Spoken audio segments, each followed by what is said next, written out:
Peter has been riding for the Talbot Special Riders since he was, I think, 5 or 6, and Peter is 18 right now. Just every time when I see him, I think every memory when I see him ride, and just seeing him smile from ear to ear, that he's accomplished something new. It just means so much to us. Talbot Special Riders started 35 years ago. We've operated out of various barns with using their horses and their facilities.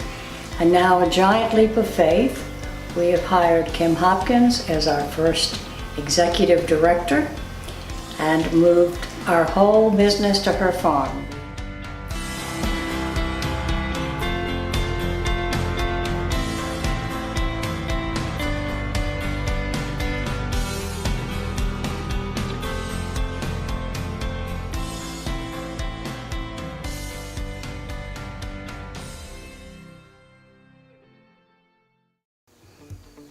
The children arrive, they come in the building, and they go over here and get on their boots and their hats and their belts.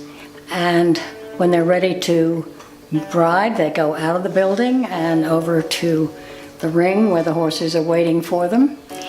This is our new building, and Kim's office is in here as well.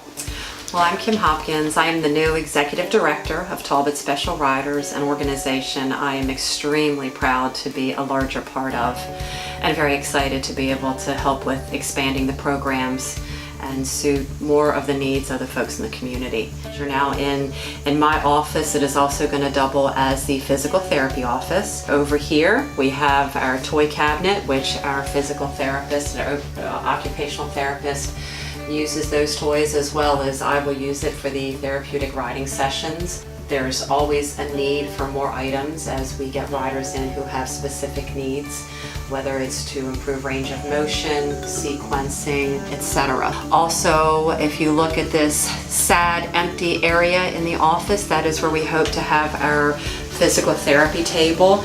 We are looking for someone to kindly offer to donate funds for that table, as everyone is finding out that all of the items that are required for therapeutic riding and hippotherapy are not cheap. It's very expensive, and our families struggle daily with the needs of their children.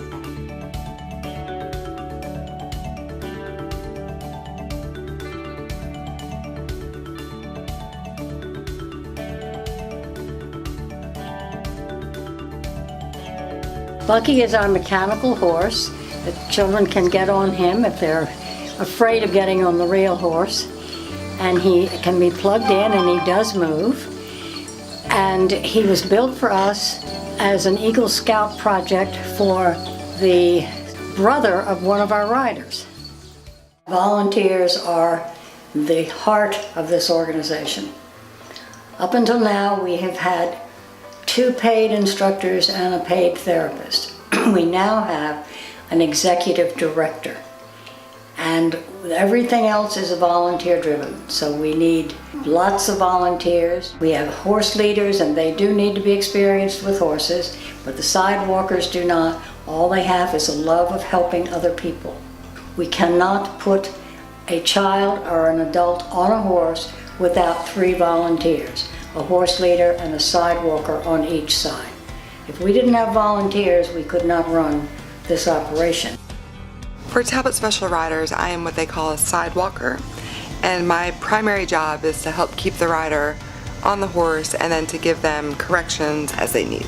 With the first session that I was there, I was trying so hard, I was so nervous about keeping the riders on, and like I said, time takes care of that.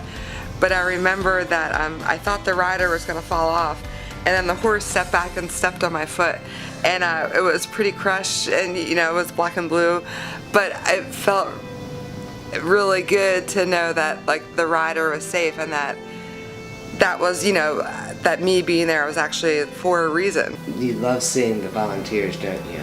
Yeah. Who do you like seeing? Who? Meg. Meg. The volunteers are spectacular.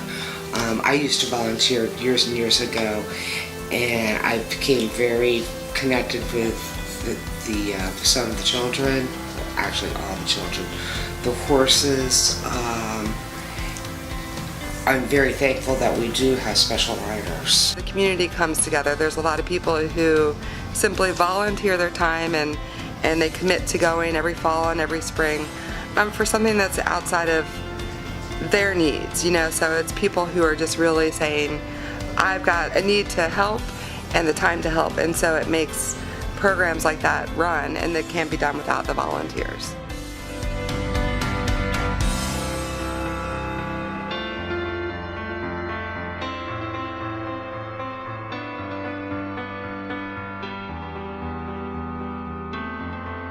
Well, we need lots of funding, as you can imagine. We've developed over the 35 years a very small endowment, and this giant leap of faith, we are using some of our endowment to start this, and we will need much more in the future. We now have to board horses, take care of horses with the vet and the farrier.